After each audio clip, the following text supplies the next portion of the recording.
اعوذ باللہ من الشیطان الرجیم بسم اللہ الرحمن الرحیم الحمد للہ رب العالمین والعاقبۃ لأہل التقوی والیقین والصلاة والسلام علی اشرف الانبیاء والمرسلین خاتم النبیین ابی القاسم محمد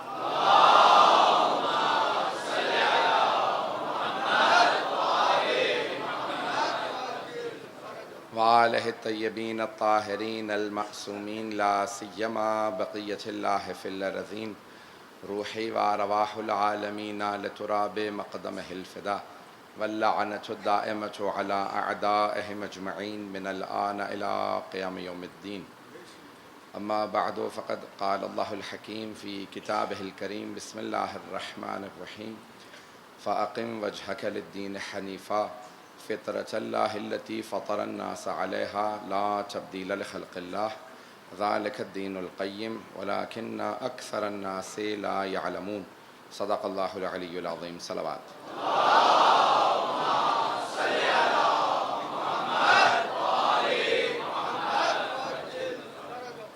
سب سے پہلے تمام اپنے عزادارانوں سے معذرت کے ساتھ کہ ٹریفک میں ہم 40-45 منٹ پھنسے رہے، پھر بھی ابھی جس طرح سے آئے ہیں۔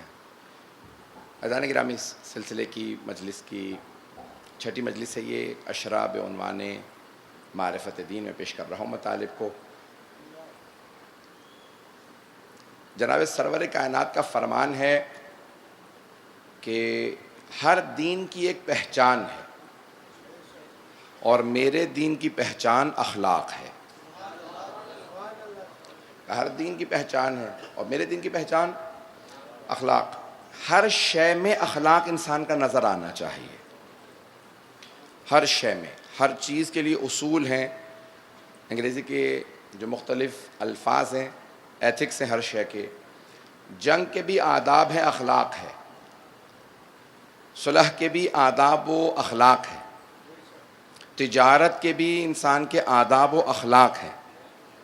انسان کی ذاتی زندگی کے بھی کچھ آداب ہیں، انسان کی تعلیم کے بھی آداب ہیں، ہر شے میں کچھ آداب ہیں۔ انہی تمام آداب کو ملا کے دین حق کے اخلاقی تمام پیراہوں کو جمع جب کر لیں گے تو سرور کائنات کا دین بنتا ہے۔ آج میں ان تمام آداب کو پیش کرنا چاہتا تھا بہت جلدی لیکن جتنا ہو سکے گا انشاءاللہ تعالیٰ آپ میرا ساتھ دیں گے۔ جب کچھ نہ کچھ ہو جاتا ہے تو انسان مینٹلی طور پہ ڈسٹرب ہو جاتا ہے، لیکن میں پوری طرح سے کوشش کروں گا کہ مطالب آپ کی خدمت میں پیش کروں۔ عزیزان گرامی، آداب ہے۔ سرور کائنات اگر جنگ میں بھی جا رہے ہیں تو پہلے بتا دیتے ہیں کیونکہ میں نبی رحمت ہوں، میری جنگ کے بھی کچھ اخلاق ہیں۔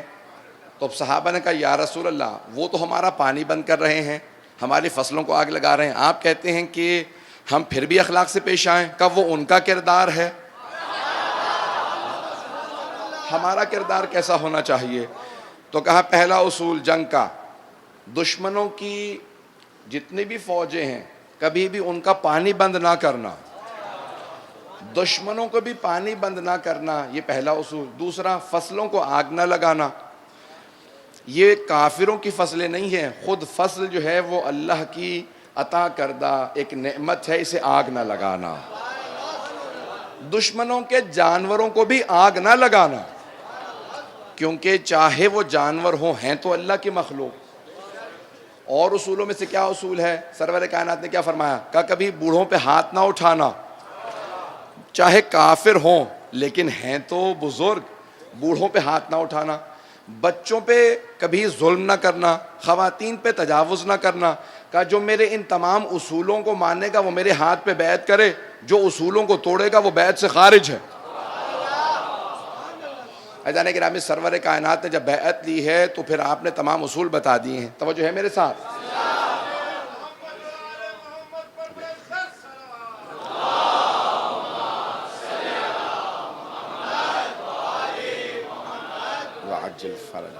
تو عزیزان گرامی، خود جنگ کے بھی آداب بتائے ہیں۔ جناب امیر علیہ السلام نے بھی انہی اصولوں کو اپنایا ہے اور خود فرمایا جب جنگ جمل میں جا رہے تھے، جب تک کوئی حملہ نہ کرے اسے قتل نہ کرنا۔ تو کہا یا علی وہ ہم سے لڑنے کے لیے آئے ہیں؟ کہا ہاں، دھوکہ کھا کے آئے ہیں۔ وہ یہ سمجھ رہے ہیں کہ اگر کبھی کوئی علی کے مقابلے میں آ جائے تو شاید پیغمبر سے رشتے کی وجہ سے کوئی حق پہ ہو. میں اس سے زیادہ جملہ کھل کے نہیں کہہ سکتا ہوں کہ کوئی شاید ام المومنین ہونے کی وجہ سے حق پہ ہو، لیکن پیغمبر فرما گئے کہ علی مع الحق والحق مع علی، علی حق کے ساتھ ہے، حق علی کے ساتھ ہے. اور یہاں پہ حدیث رکتی نہیں ہے، حدیث کے الفاظ ہے اللہم در الحق کما دار علی، پروردگار حق کو تو ادھر موڑ دے جہاں علی موڑے. تو کہا جب تک کوئی حملہ نہ کرے تب تک اسے قتل نہ کرنا، جو بھاگے اسے بھاگنے دینا. عزیزان گرامی، جناب امیر علیہ السلام نے بھی جنگ کے اصول بتائے ہیں سرور کائنات کی سیرت پہ عمل کرتے ہوئے. حتیٰ ہمارے ہاں جنگوں کے بھی اصول ہیں. یہ جو آج پوری بحثیں ہوتی ہیں کہ کون کون سے ہتھیار حاصل کیے جا سکتے ہیں، کون سے ہتھیار حاصل نہیں کیے جا سکتے، ایسے ہتھیار اس لیے استعمال کرنا منع ہے کہ جہاں پہ بہت سے افراد مر جاتے ہیں کیونکہ اس میں بے گناہ بھی مارے جاتے ہیں. اس لیے ہمیں بعض بڑے بڑے ہتھیاروں کے استعمال کرنے کی اجازت نہیں ہے.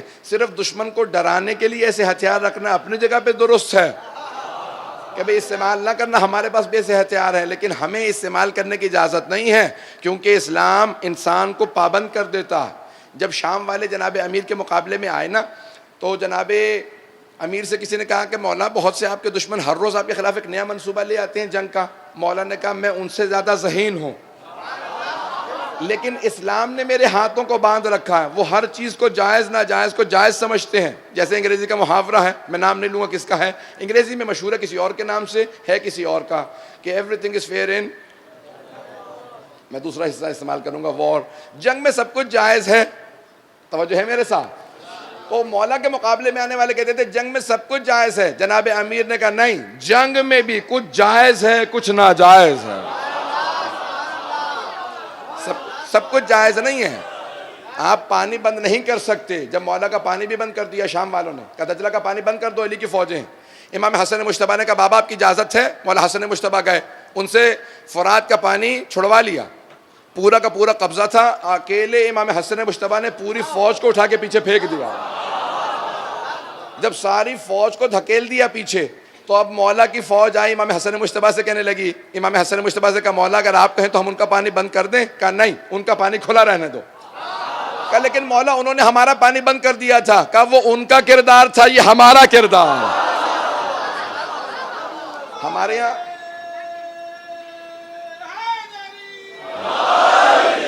یہاں جنگ کے بھی اصول ہیں، جنگ کا بھی اخلاق ہے. عزیزان گرامی، جناب امیر علیہ السلام میدان جنگ کے اندر کیسے نظر آتے ہیں؟ اب اگر کوئی لڑنے آ ہی گیا ہے تو پھر اس کے اندر بھی اصول یہ ہے کبھی خوف نہ کھانا، دلوں پہ رعب نہ طاری ہونے دینا.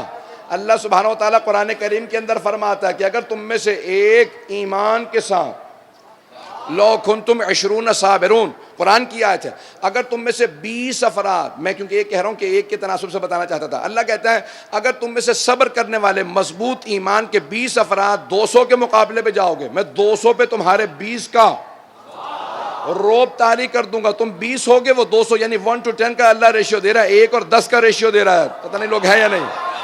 عام مومن اللہ فرما رہا ہے 1 اور 10 کا اللہ کہتا ہے تناسب ہے. اگر تم میں سے صبر کرنے والے با ایمان افراد 1 کے مقابلے میں 10 بھی چلے جاؤ گے تو 10 پہ تمہارا روب رہے گا. عام مومن اگر 1 10 کے مقابلے میں جائیں تو اس کا روب، اب سوچئے اگر کل ایمان آ جائے.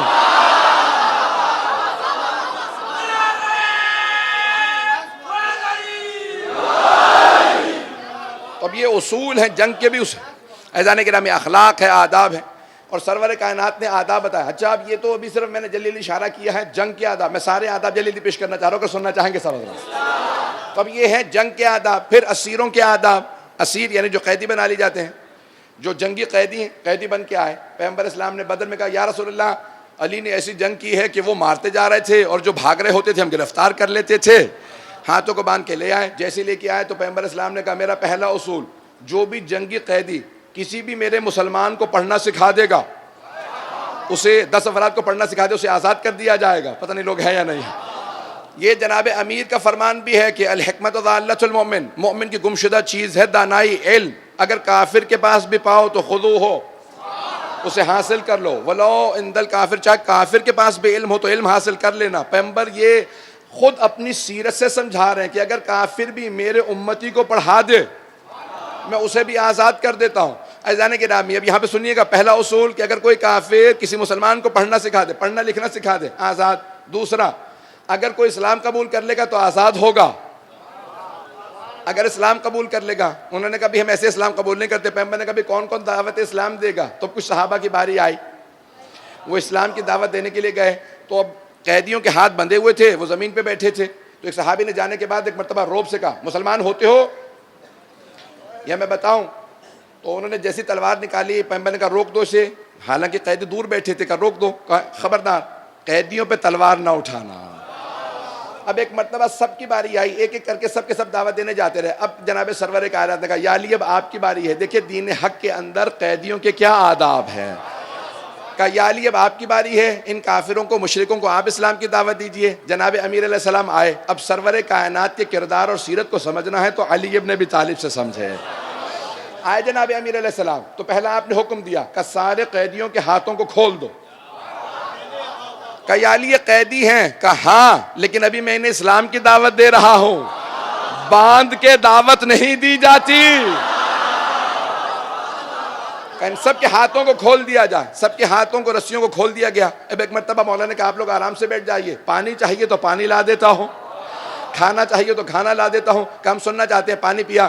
جناب امیر المومنین دو زانو ہو کے زمین پہ بیٹھ گئے، سر جھکایا. پھر ایک مرتبہ خطبہ دیا، سر اٹھایا، مسکراتے ہوئے بات کرنے لگے. ایک مرتبہ ان میں سے کھڑے ہو کے ایک آدمی نے سوال کیا، کہا یا علی آپ وہی نہیں ہیں جو میدان جنگ میں بڑھ بڑھ کے حملے کر رہے تھے؟ نہیں پہنچا سکا.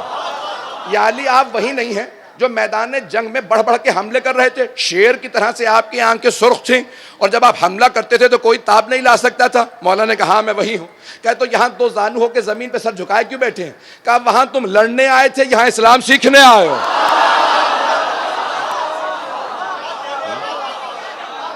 عزیزان گرامی اسیروں سے پیش آنے کا بھی اخلاق ہے. تو اسلام میں اگر جنگ ہو اس کے بھی اصول ہیں، اس کے بھی آداب ہیں، اس کا بھی اخلاق ہے. دعوت دینی ہو تو اس کا بھی اخلاق ہے. تیسرا مرحلہ پیش کرنا چاہتا ہوں اگر سننا چاہیں گے.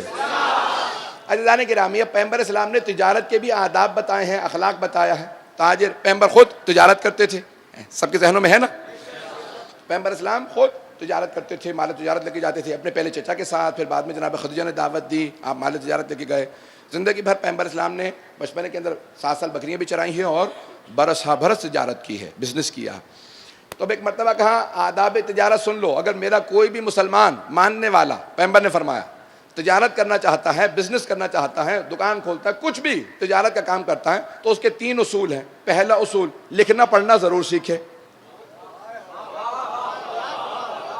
نہیں پہنچا سکا بات. حبیب خدا نے فرمایا جو بھی مسلمان تجارت کرنا چاہتا ہے وہ لکھنا پڑھنا ضرور سیکھے. وہ سارے مسلمان پیغمبر کو بڑے قریب سے جانتے تھے. ان میں سے کسی نے پلٹ کے یہ نہیں کہا کہ یا رسول اللہ آپ تو خود ہی ان پڑھ ہیں، ہم کیوں پڑھنا لکھنا سیکھیں. اس کا مطلب ہے وہ سب جانتے تھے جو دنیا کو سکھانے آیا ہو، دنیا کو پڑھانے آیا ہو، وہ خود ان پڑھ نہیں ہوتا. بات پہنچ رہی؟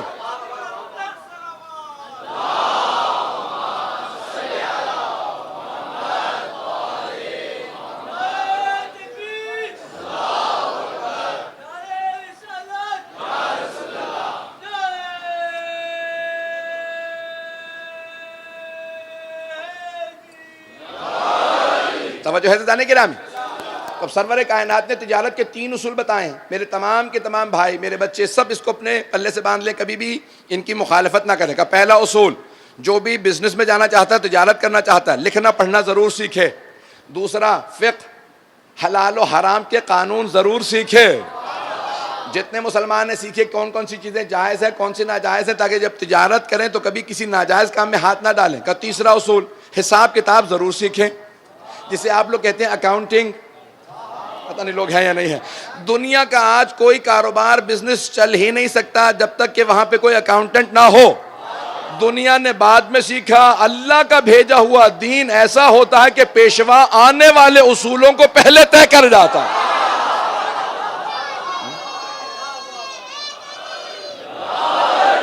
عزیزان گرامی سرور کائنات دنیا کو بتا گئے ہیں کہ اگر تجارت کرنا چاہتے ہو تو اکاؤنٹ سیکھنا ضروری ہے، حساب کتاب ہوگا. اس کا فائدہ کیا ہوگا؟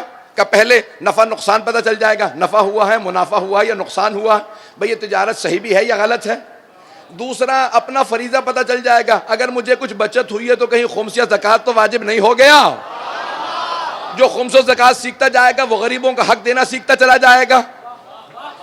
جب امیر المومنین سے کہا کہ یا مولا یا علی یہ دنیا کے اندر فاقے والے بہت نظر آتے ہیں، مولا نے کہا اگر کہیں پہ بھی کسی کو فاقہ کرتا دیکھو نا کہ کھانا نہیں کھا رہا فاقے سے ہے تو سمجھ لو کہ کسی امیر نے اس کا حق ادا نہیں کیا.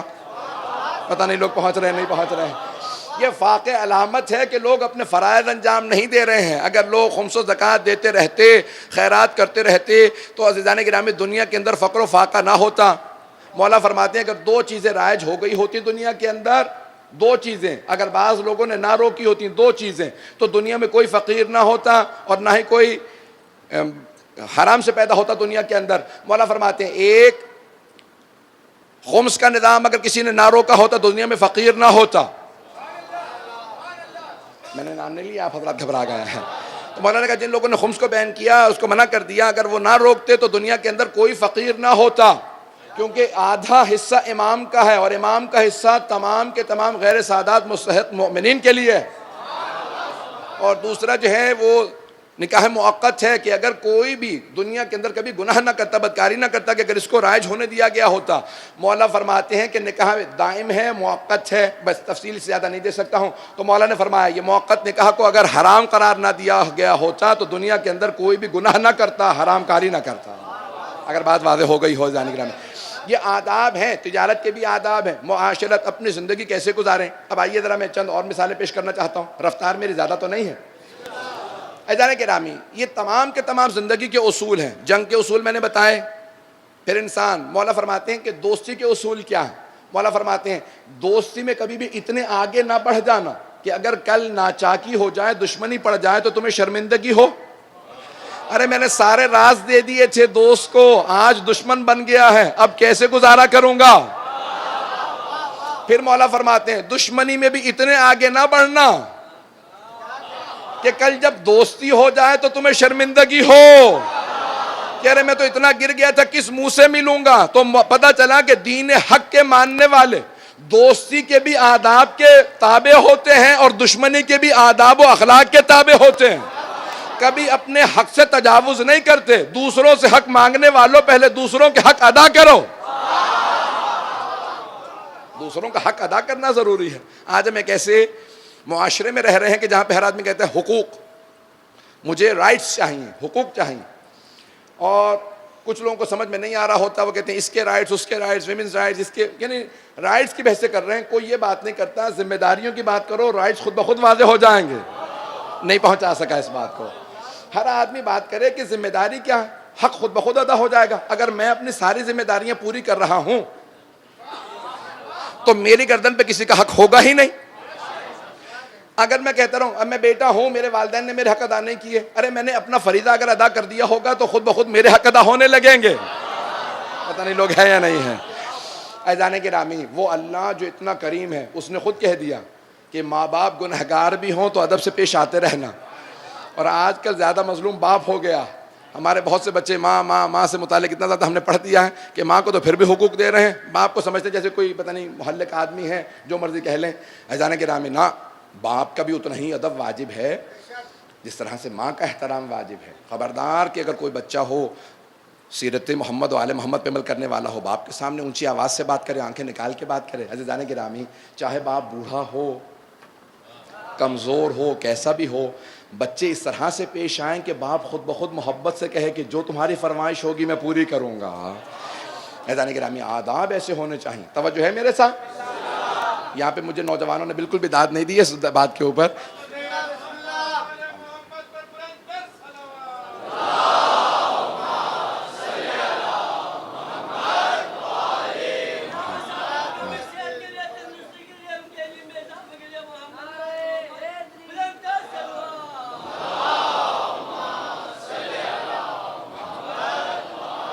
وقت زیادہ نہیں ہے، میں بالکل آخر تک چلتا رہوں گا. شاید 5-10 منٹ اوپر جانا پڑے مجھے کیونکہ میں تاخیر سے میں نے شروع کیا تھا. چلتے رہیں گے حضرات. عزیزان گرامی انسان اپنے تمام کے تمام فرائض کو پہلے دیکھے. پہلے یہ دیکھے میں نے فریضہ ادا کر دیا ہے، پھر انسان بات کرے کہ میں دوسروں سے اپنے حقوق مانگو. حقوق وہی مانگنے کا مجاز ہے کہ جو دوسروں کے حقوق ادا کر رہا ہو. اب پیغمبر اسلام فرماتے ہیں تم میں سب سے اچھے لوگ وہ ہیں، تم میں سب سے اخلاق والے لوگ ہیں، سب سے اچھے، احسنکم، تم میں سب سے اچھے لوگ وہ ہیں احسنکم لأہل بیتکم، احسنکم احسنکم لأہل بیتکم، تم میں سب سے اچھے لوگ وہ ہیں جو اپنے اہل خانہ کے ساتھ سب سے اچھے ہیں، جو اپنے اہل بیت کے ساتھ، اپنے اہل خانہ کے ساتھ سب سے اچھے ہیں۔ خود ہی فرماتے ہیں وَأَنَا خَيْرُكُمْ، اور تم میں سب سے اچھا میں ہوں، میں اپنے اہل بیت کے ساتھ سب سے اچھا ہوں۔ عزیزان گرامی، ہوتا یہ ہے، غور سے سنیے گا، ہوتا یہ ہے کہ ہم باہر جب ہوتے ہیں نا، اسکول میں، کالج میں، یونیورسٹی میں، کام پہ، جاب پہ، کہیں پہ بھی، تو وہاں ہم بہترین اخلاق پہ ہوتے ہیں، کیونکہ بھی سب لوگ دیکھ رہے ہیں اور سب بیگانے ہیں، تو ہر انسان اپنے بیسٹ بیہیویئر پہ ہوتا ہے۔ میں اخلاق سے پیش آؤں، مسکرا کے بات نہیں کروں گا تو لوگ کہیں گے اتنا برا آدمی ہے، ہر آدمی، کوئی میرا دوست نہیں بنے گا، کوئی مجھ سے محبت نہیں کرے گا۔ تو وہاں پہ تو ہم ایک شو کیس ہم نے بنا کے رکھا ہوا ہے، سب سے اچھی طرح پیش آ رہے ہیں۔ وہ جو اصلی انسان ہے نا، وہ جیسے گھر ہم پہنچتے ہیں وہ باہر نکل آتا ہے۔ اصلیت وہ نہیں ہوتی جو باہر ہے، اصلیت وہ ہوتی ہے جو گھر میں ہوتی ہے۔ اپنے آپ کو دھوکہ دینا بند کر دیں، میں بہت اچھا آدمی ہوں، میں سب سے اچھی طرح سے پیش آتا ہوں۔ آپ سب سے اچھے آدمی تب ہیں جب آپ اپنے ماں باپ سے، بیوی بچوں سے سب سے اچھے ہیں۔ عزیزان گرامی، یہ انسان کا اخلاق گھر میں اچھا ہونا چاہیے، باہر تو انسان ویسے ہی دکھاوا کر رہا ہوتا کہ سب سے اخلاق سے پیش آتا رہوں، کوئی میرا دوست کیسے بنے گا، کوئی مجھ سے محبت کیسے کرے گا، عزت کیسے کریں گے لوگ اگر میں اخلاق سے پیش نہیں آؤں گا۔ حقیقت انسان کی گھر میں آنے کے بعد پتہ چلتی ہے۔ عزیزان گرامی، پیغمبر اسلام کو اللہ نے حکم دیا تھا سارے قبیلوں سے ایک ایک شادی کرنے کے لیے تاکہ قبیلوں کو جوڑ سکے اسلام سے۔ 9 ازواج تھیں، سرور کائنات کی 9 ازواج تھیں، اس کے باوجود جب گھر آتے تھے تو اپنے سارے کام خود کرتے تھے۔ ساری ازواج کہتی میں کام کروں گی، میں کہا نہیں، مجھے خدمت کی ضرورت نہیں ہے، تمہیں دین کی خاطر لایا ہو، دین کی خاطر میں نے سارے قبیلوں کو جوڑا ہے، وَإِلَّا خواہشات نہیں رکھتا ہوں۔ عزیزان گرامی، سرور کائنات اپنے برتن خود ہی دھو رہے ہیں، کپڑے خود دھوتے نظر آ رہے ہیں، کھانا بنا، اپنی بکریوں کا دودھ خود دھوا کرتے تھے، یہ تمام کے تمام کام خود کر رہے ہیں۔ میں یہ نہیں کہتا اتنا کچھ کریں، وَإِلَّا کئی مرتبہ مائیں کہنے لگیں گے بالکل زن مرید ہی ہو گیا یہ تو۔ عزیزان گرامی، بہت مشکل معاشرہ ہے ہمارا آج کل، اسلامی بننا آسان نہیں ہے، دیندار بننا آسان نہیں ہے۔ پتہ نہیں لوگ پہنچ رہے نہیں پہنچ رہے ہیں۔ عزیزان گرامی، میں بھی اسی معاشرے کا حصہ ہوں، باہر رہتے ہیں ٹھیک ہے اپنی جگہ پہ، اور شاید میں خود بھی اتنا نہیں کرتا ہوں، لیکن عزیزان گرامی، انسان جب گھر میں اندر آئے نا تو گھر والوں کا چہرہ کھل جائے کہ یہ گھر آ گئے۔ پتہ نہیں لوگ ہے یا نہیں ہے۔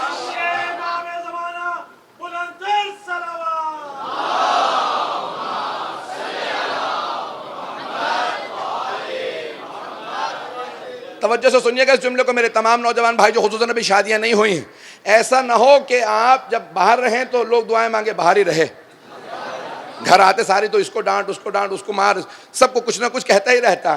بچے دعائیں مانگے ابو اللہ کرے مسجد میں بیٹھے رہیں، خدا نہ کرے کہ ہمارے اخلاق ایسی ہوں کہ ساری دنیا ہم سے تنگ ہو۔ امیر المومنین فرماتے ہیں لوگوں میں ایسے رہو کہ ہمیشہ لوگ ملنے کے مشتاق رہے، ہر آدمی کہے کب دوبارہ۔ عزیزان گرامی، جناب امیر کے جو چاہنے والے تھے، خدا کی قسم ذمہ داری سے پڑھ رہا ہوں، حتیٰ وہ جو نہیں مانتے تھے، وہ جو منافق تھے، وہ بھی کہتے تھے علی کے پاس جب بیٹھتے ہیں تو دل کرتا ہے بیٹھے ہی رہیں۔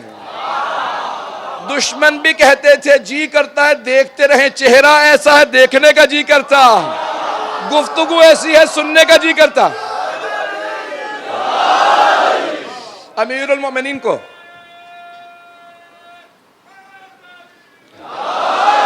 دشمن بھی کہتے تھے جب دیکھتے ہیں تو دیکھنے کا جی کرتا ہے، جب سن رہے ہوتے ہیں تو سننے کا جی کر رہا ہوتا ہے۔ جناب امیر جب گفتگو کرتے تھے تو لوگ کہتے ہیں سننے کا جی کر رہا، جب پاس بیٹھے ہوتے تھے تو نماز مولا پڑھ رہے ہیں، 1000 رکعت پڑھ رہے ہیں، توجہ ہو، رات میں 1000 رکعت پڑھتے تھے تو بعض وقت بچے آ کے بیٹھتے تھے وہیں سو جاتے تھے۔ کیا بات ہے، کہ جب چڑیاں چہچہا رہی ہوتی ہیں سننے کا جی کرتا ہے۔ آج کل تو میوزک کا دور آ گیا، سننے کا جی کر رہا ہوتا ہے لوگوں کا، کہ جب چڑیاں چہچہا رہی ہوتی ہیں نا سننے کا جی کرتا ہے، جب علی نماز پڑھتے ہیں تو دیکھنے کا جی کرتا ہے۔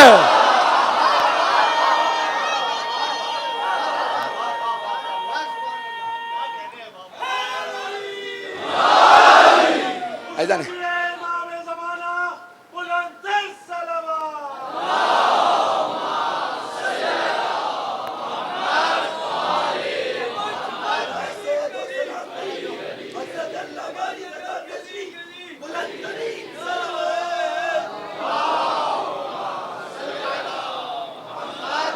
بس بھائی زیادہ وقت نہیں میرے پاس، آپ جانتے تاخیر ہو چکی ہے، توجہ ہے میرے ساتھ۔ ادارے گرامی ہر چیز کے آداب ہے، انسان کا اخلاق ہے، یہاں تک کہ میں نے گھر کے اخلاق کو بتا دیا کیسا ہونا چاہیے۔ آئیے ذرا کچھ اور بھی اخلاق اگر سننا چاہیں گے تو آگے بڑھاؤں بات کو۔ ہر شے میں انسان کے اخلاق نظر آنا چاہیے۔ عبادت کے بھی آداب ہیں، عبادت کرنے والے کا اخلاق کیسا ہونا چاہیے۔ ہمارے ہاں بہت افسوس کے ساتھ، البتہ ٹی وی پہ وہ ہمارے شیعوں سے متعلق نہیں کہہ رہے تھے، کلی طور پہ پاکستان کی بات کر رہے تھے، پاکستانی بہت سے لوگ، البتہ لبرل میں ان کی بات کر رہا ہوں جو مذہبی نہیں ہیں ہمارے، وہ لوگ کبھی ہمارے جو بچے یا جو لوگ بہت زیادہ مذہبی ہو جاتے ہیں، مسجدوں میں زیادہ جانے لگتے ہیں، ان کا اخلاق ایسا ہو جاتا ہے کہ گھر میں سب ڈرنے لگتے ہیں کہ بھئی یہ جب سے گیا ہے چہرے پہ کبھی مسکراہٹ نہیں آئی ہے، بالکل مکروس شکل بنی رہتی ہے، اور ہر آدمی سے آنکھیں چڑھا کے بات کرتے ہیں۔ تمہیں نہیں پتا میں نمازی بن گیا ہوں؟ تو دنیا پہ کیا احسان ہے تیرا نمازی بن گیا ہے؟ قرآن کہہ رہا ہے کہ ان الصلاۃ تنہی عن الفحشاء والمنکر، نماز تو برائیوں سے روکتی ہے، یہ تیری نمازیں قبول کیوں نہیں ہو رہی؟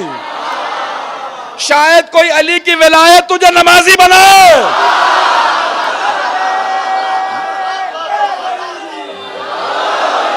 بھائی توجہ،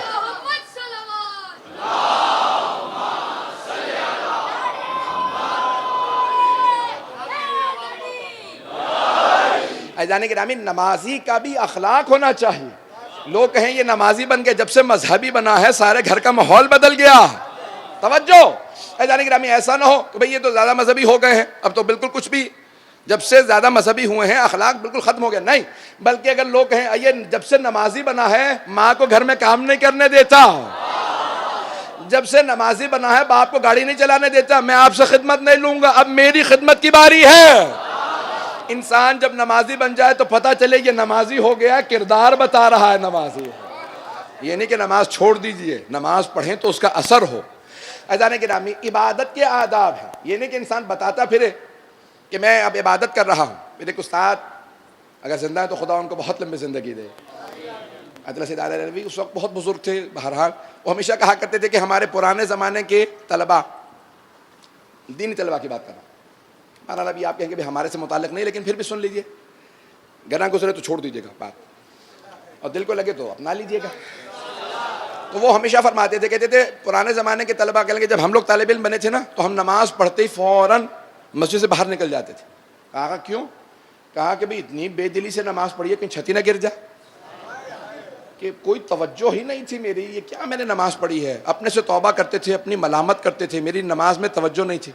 اور آج کل کے طالب علم وہ آسمان پہ دیکھنے لگتے، فرشتہ کیوں نہیں آ رہا مجھ پہ، کوئی وحی نازل ہو جاتی، کوئی مجھ پہ کوئی نیا قرآن آ جاتا۔ یہ عبادتیں کر رہے ہیں، کسی پہ احسان نہیں ہے، عبادت کے بھی کچھ اخلاقیات ہیں۔ جب روزہ رکھیں تو پتہ چلے یہ برائیوں سے روک رہا ہے، نماز پڑھیں تو پتہ چلے کہ یہ برائیوں سے روک رہی ہے۔ ایسا نہ ہو کہ لوگ کہیں کہ اگر کوئی تاجر حج کر کے آ جائے تو پھر پکا تاجر ہو جاتا ہے، بلکہ لوگ کہیں اب تو حج کر آئے ہیں، حاجی صاحب ہیں، اب کبھی توقع نہ کرنا کہ یہ ہیر پھیر کریں گے۔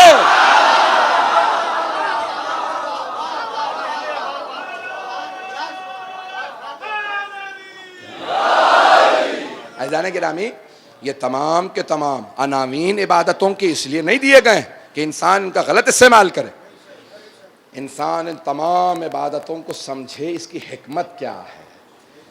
جب انسان عزادار جائے تو یہ بھی بہت بڑی عبادت ہے۔ عزاداری عبادت ہے یا نہیں ہے؟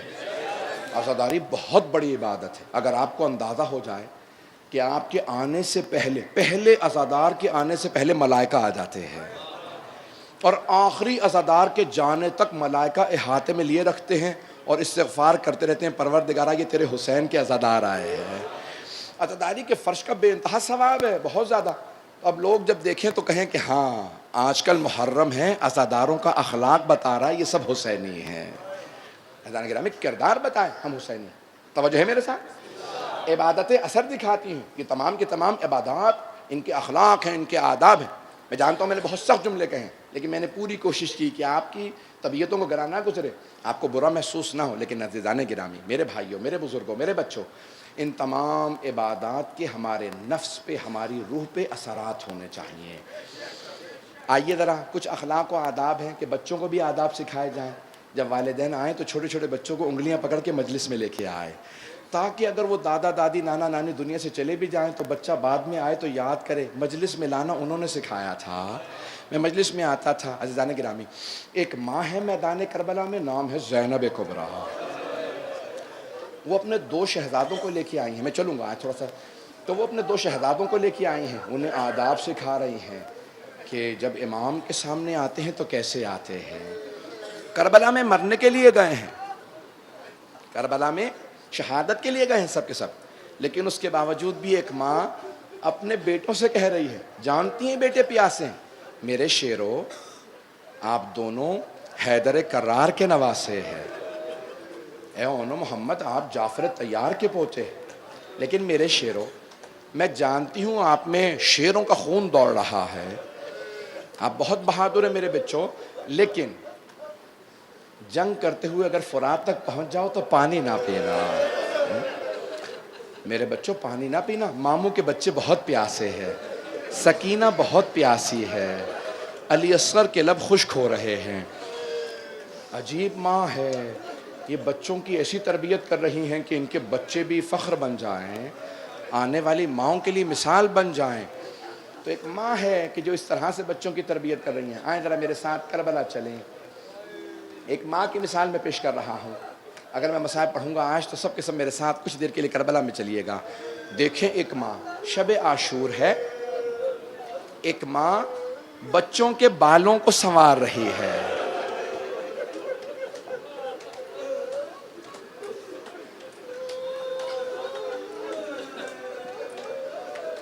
اور بالوں کو کیسے سنوار رہی ہیں؟ اب کوئی آرائش کے، کوئی زینت کے آثار تو تھے نہیں، بالوں میں ہاتھ ڈالتی جاتی ہیں، پیار کرتی جاتی ہیں، اور رات میں کہتی ہیں میرے بچوں علی اکبر سے پہلے میدان میں جانا، میرے شیرو قاسم سے پہلے میدان میں جانا. بس بھئی اصحاب کی شہادتیں ہونے لگی. جناب زینب کبریٰ نے پوچھا، اونو محمد آپ دونوں ابھی تک میدان میں نہیں گئے؟ کہا اماں ماموں جب بھی ہمیں دیکھتے ہیں ہم دونوں اجازت مانگتے ہیں، لیکن ماموں کہتے تھے نہیں تم میری بہن کی نشانی ہو، میں تمہیں اجازت نہیں دے سکتا. بس بھئی ایک مرتبہ ظہر کے بعد کا وقت آیا. جناب زینب کبریٰ نے کہا جاؤ ذرا میرے بھیا عباس کو بلا لاؤ. جناب عباس علیہ السلام آئے. کہا جی بی بی. جناب عباس نے کبھی بھی بھائی یا بہن نہیں کہا تھا. جناب امام حسن حسین کو، جناب زینب ام کلثوم کو بہت ادب کرتے. یہ دیکھیں ادب جناب ام البنین نے جناب عباس کو سکھایا تھا کہ کبھی بھی بھائی بہن نہ کہنا، انہیں بھیا نہ کہنا. سیدی و مولائی، سیدتی و مولا تھی، ہمیشہ کہنا آقا و مولا. بی بی کہہ کے بلانا. کہا کیوں اماں یہ میرے بھائی بہن نہیں ہیں؟ چھوٹے سے تھے جناب عباس. تو کہا نہیں بیٹا وہ سیدہ کے بیٹے ہیں، میں کنیز سیدہ ہوں. اب جیسے جناب اونو محمد نے کہا نا جناب عباس سے، مامو جان آپ کو اماں نے بلایا ہے. جناب عباس بہت تیزی سے آئے، خیمے کے باہر کھڑے ہو گئے. کہا بی بی آپ نے طلب کیا ہے؟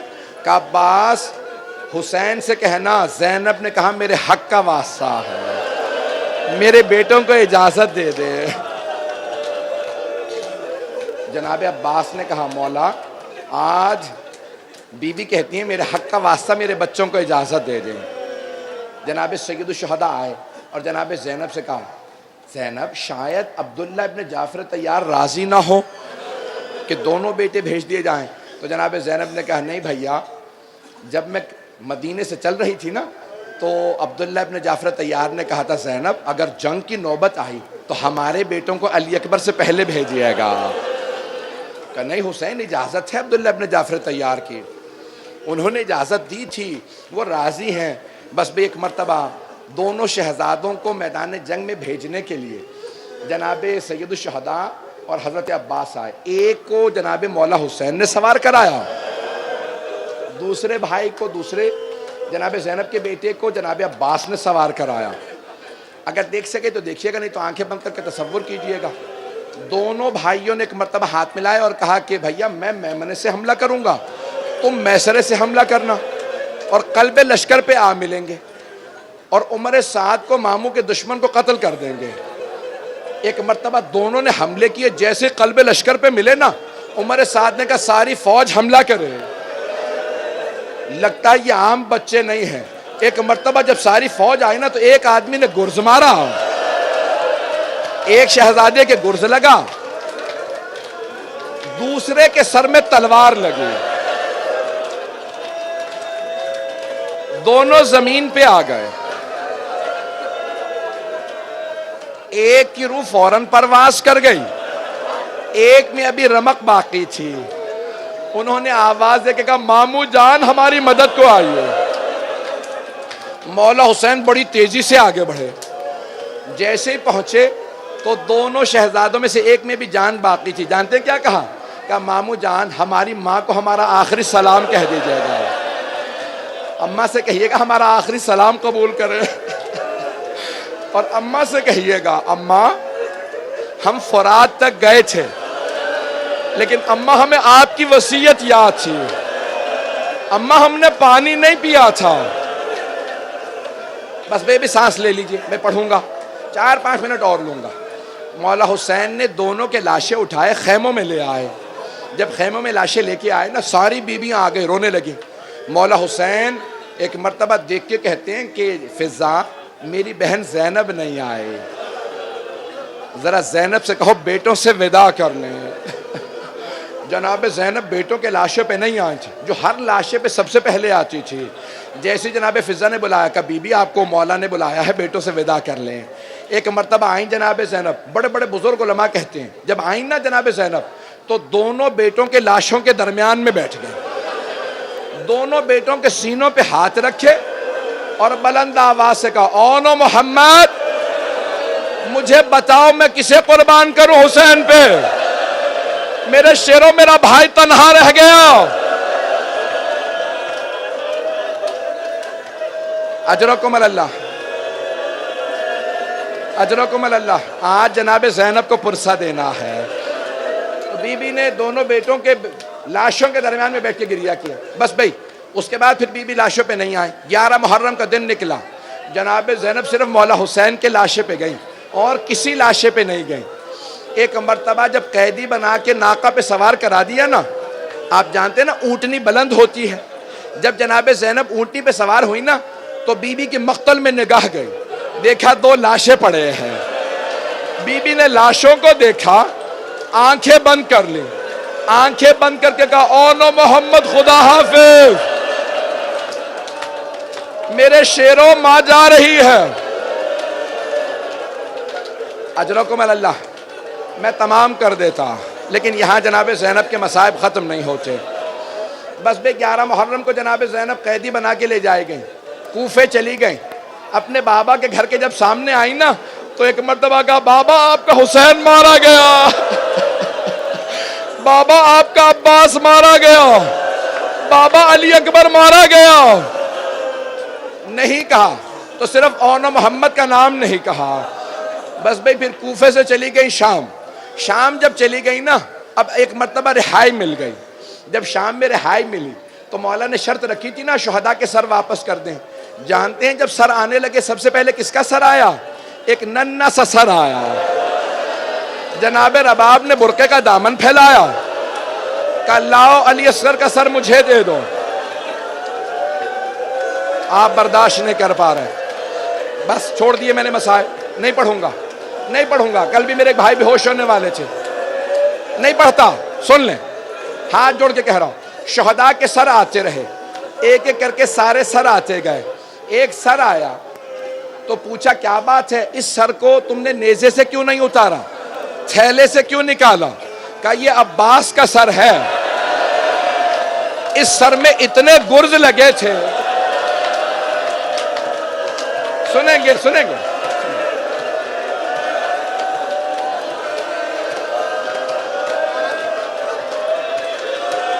نہیں نہیں نہیں میرا بچہ، میرے بھائی میرے بچے روکیں گے.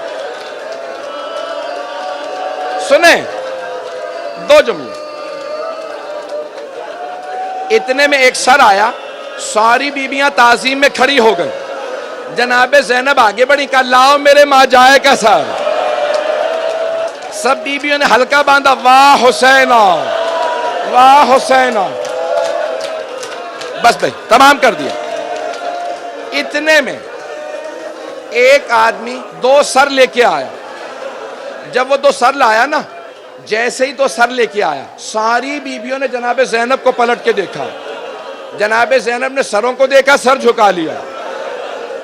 آنے والے نے پوچھا ان 2 سروں کی وارثہ کون ہے؟ کوئی بھی نہیں بولتی. اس نے دوسرا سوال کیا، بس مجھے اتنا بتا دو، کیا ان 2 سروں کی وارثہ خیموں میں جل کے مر گئی ہے؟ اب جناب فضہ سے رہا نہیں گیا. جناب فضہ آگے بڑھی، کہا نہیں، یہ 2 سر میری آقا زادی کے بیٹے ہیں، دونوں سر مجھے دے دو. جناب فضہ نے سر لیے. جناب زینب سے کہا بی بی بیٹوں سے ودا تو کر لیں. بڑے بڑے بزرگ علماء کہتے ہیں جناب زینب نے آواز دے کے کہا فضہ میں علی کی بیٹی ہوں، میں صدقہ دے کے واپس نہیں لیتی، میں نے حسین کا صدقہ دے دیا.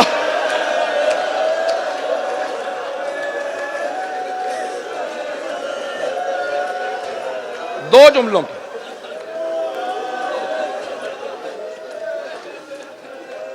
جملوں کی زحمت دوں گا، سانس لے لیں. بس بھئی شام سے رہائی ملی. جناب زینب 40 پہ چہلم پہ کربلا آ گئی. ہر قبر پہ گئیں. نہیں گئیں تو بیٹوں کی قبروں پہ نہیں گئیں. کیوں نہیں گئیں؟ کوئی بی بی یہ نہ کہے اب تو جناب زینب بھی صبر نہیں کر رہی. نہیں، جناب زینب نہیں گئیں. 3 دن جب گزر گئے نا تو سب دوبارہ جانے لگے. کہاں؟ مدینے. جب مدینے جا رہے تھے نا تو جناب زینب نے آنکھیں بند کر کے آہستہ سے بیٹوں کی قبروں کو دیکھا. کہا او محمد الوداع، میں وطن جا رہی ہوں.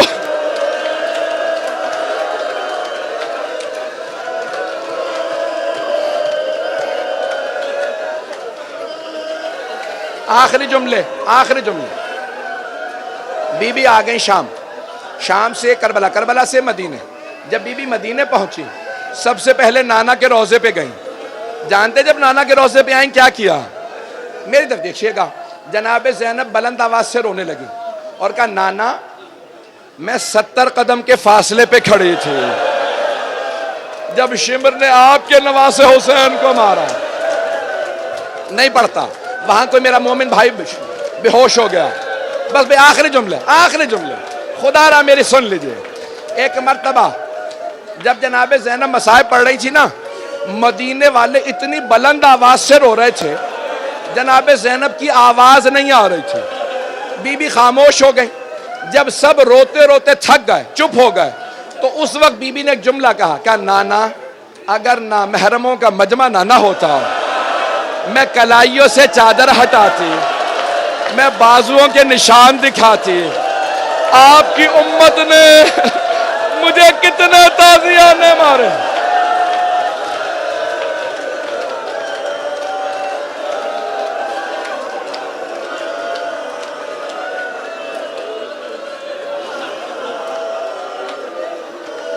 میں تمام کر دیتا ہوں لیکن نہیں، میرا دل نہیں مانتا.